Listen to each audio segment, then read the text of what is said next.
Sagittarius, Sun, Moon, Rising, and Venus signs. Kumusta po kayo? Sana po nasa mabuti kayong kalagayan.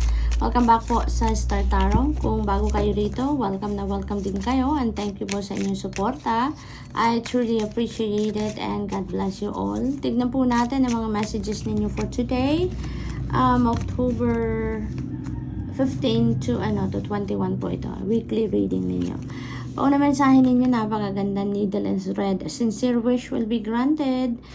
Sagittarius, kung ano man ang pinaka-sincere ninyong wish dito, yan magka-come to fruition, ibibigay na sa inyo. Facts and shrewdness and resourcefulness, especially in business, yan ang kailangan ninyo. Maaaring yan ang susi ninyo para magtagumpay kayo sa negosyo, no? We have butterfly, again, change for the better. Yay! Magbabago ang sitwasyon ninyo, no? Para sa mas mabuting sitwasyon ang hinaharap ninyo dito, which is really beautiful. Maaring yan ay manggagaling dito sa wish ninyo na magka-come to fruition. Maaring yan ang magbubukas, no, ng pagbabago. Magandang pagbabago, positibong pagbabago.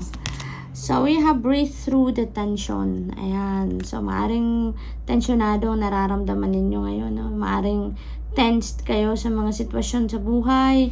Sagittarius. So, ayan. Iniimbitahan kayo to just breathe through the tension na nararamdaman ninyo.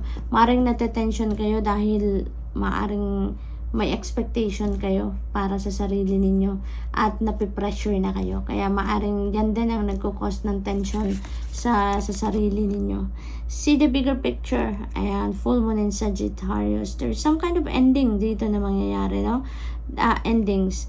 Dalawa na ang full moon natin. So, maaaring may mga dalawang sitwasyon dito na magtatapos na sa buhay ninyo. And, ang pagtatapos na yan, that's going to lead you to a beautiful change.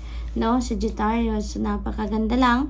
And you're invited here dito na to see the bigger picture. Lalong-lalo na if you are making a decision, no? Don't just settle on the tiny details, on the, mga pang-araw-araw na nangyayari. No, don't settle with that. Tignan ninyo, no? Use your eagle eye dito sa pagtingin sa inyong sitwasyon. Sa gayon, makita ninyo on all four corners of your situations before you make a decision. Okay? Nang sa gayon, mas maganda ang magiging ninyo, decision dito na gagawin. Okay? New moon in Gemini. Ayan, pag may full moon, may new moon. So, pag may magtatapos, may magsisimula. Diba? So, yun, new beginning energy. Kung ano man yung decision na gagawin ninyo dito, pag-isipan ninyong mabuti. No, kaya nararapat lang talaga tignan niyo on the bigger picture kung ano man ang sitwasyon ninyo, nang sa gayon makita ninyo talaga kung ano ang dapat ang mas effective and efficient na desisyon na gagawin ninyo. So pag-isipan ninyong mabuti yan, no? Pag-isipan mabuti, nang sa gayon wala kayong pagsisihan in the end, 'di ba? Shine from within. Ayan, now is the time for you to show your real beauty. No? Maaari din na yung truth ninyo, no? Kailangan na ninyo ngayong ilabas yan. Kasi maaring for the longest time, maaring may mga skills, talents, and gifts na hindi kayo ma-share sa iba. Kasi maaaring nahihiya kayo, or maybe you are not confident enough.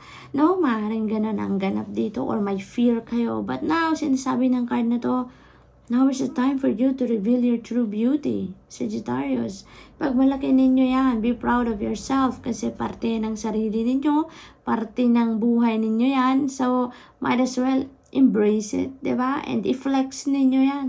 Maybe marami kayong may inspire na mga tao by sharing your true beauty, your truth, no? For others of you naman, now is the time also to glamorize, no? Magpaganda, magayos, no? Treat ninyo yan sa sarili ninyo, Sagittarius. So, yun din ang napipick up ko dito for some of you. motivation. You're going to be very highly motivated sa ngayon na gawin kung ano man ang plano ninyo, kung ano yung dream siguro ninyo. You're going to put them into action na. You're going to make things happen ngayon and you will be very motivated to do that, no? Maaaring ito yung pag-iisipan ninyong mabuti. Maybe that is an endeavor na maaaring binabalak ninyong simulan na or gawin na, no? So pag-isipan mabuti before you take action. Nang sa gayon, you can ensure that everything will be successful. It will go well, no? Believe in magic. Believe in magic. Dahil, ang napipick up ko dito, there are miracles that are going to unfold. You know? Lahat naman na nangyayari, diba, sa buhay natin is very magical. There are things na nangyayari na hindi natin, minsan, hindi natin nalalaman kung paano nangyari, bakit nangyari, yung mga ganun, diba? Parang napapatangan na lang tayo. And sometimes may mga nangyayari na hindi natin mahanapan ng rason. Huwag na nating hanapan ng rason. 'Di ba? Ang mahalaga, magpasalamat na lang tayo na meron tayong blessing, meron dumating sa atin na ganung mga ganap sa buhay. Let's just be grateful because sometimes talaga hindi na natin kailangan hanapan ng rason. Hindi na natin kailangang hanapan ng dahilan ang mga pangyayari sa buhay natin. And that's because ang ibang nangyayari sa buhay natin is just magic, di ba? They are magical na let's just let it happen. Yung ganun. Let's just let it unfold, kumbaga. Let's just embrace it, no? And yun, magical moments are about to happen dito sa buhay ninyo, Sagittarius. There are miracles that are going to unfold dito, no? We have the Chariot card. Ayan, you are moving forward sa buhay dito sa Sagittarius. Maaaring in the past, meron kayo ditong pinagdaan ng challenging situation na pagtagumpayan ninyo yan and now you are moving forward with your life. Alam na ninyo ngayon where you are heading. You are pretty sure of where you are heading. Parang iniilawan na din ng Divine Universe ang daan ninyo na dapat ninyong puntahan sa ngayon. Kaya decisive kayo dito, motivated kayo kung saan kayo papunta. Alam ninyo na kung ano ang gagawin ninyo, no? So that's really beautiful. May narinig din akong travel, no? Maaring ang iba sa inyo dito is embarking on a travel as well soon, no? We have two of emotions. Ayan. This is partnership, no? This is partnership. Maaring partnership in love. Ito, maaring there is a new love connection happening. Maaring you are entering into a new love relationship. Maaari din ang iba sa inyo entering into a new friendship. Maaari din na ang iba sa inyo is entering a new business partnership, no? Or partnership in business. Partnership in a project, no? Maaaring ganon ang ganap dito. And this is really a beautiful partnership na maaaring maganap dito for some of you Sagittarius. Kasi yung taong ito, no? At kayo, parang soulmates kayo, no? Parang soulmates kayo dito.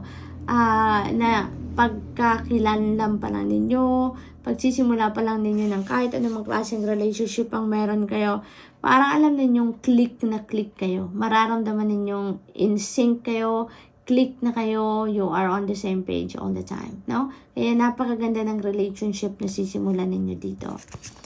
What else? We have 5 of materials. Ayan. So, ang iba sa inyo dito, maaring merong pinagdadaan ng hindi masyadong maganda in terms of your money, career, or finances. But, you know what? Nasa tapat siya ng butterfly energy. Kaya kung ano man ang sitwasyon ninyo dito, meron pa tayong believe in magic that is going to change in no time. No? Sagittarius, kaya huwag kayong mawalan ng pag-asa. Okay? Huwag kayong mawalan ng pag-asa. Just focus on the positive aspect of your situation and just expect for what is best outcome dito sa inyong sitwasyon. Kasi meron tayong change for the better. So maybe there's going to be some breakthrough coming in dito Sagittarius na makakatulong sa inyong masolusyonan ang problema ninyo dito sa pangkaperahan, no? It will change. Magtiwala lang kayo. There are miracles happening dito. There's magical moments happening dito. So, who knows? 'Di ba? Ito na yon yung magic na mangyayari sa inyong sitwasyon. It will change for a better situation. Okay? So, just keep your hope and faith alive. Yun ang napakalaga, Sagittarius. Think only positive things, positive situations. The positive mindset lang kayo nang sa gayon, yun ang ma-attract ninyo towards yourself. Okay? So that's all I have for you for the week. I hope nakatulong ang mga mensaheng ito in some way. Thank you for watching. Love and light. Namaste.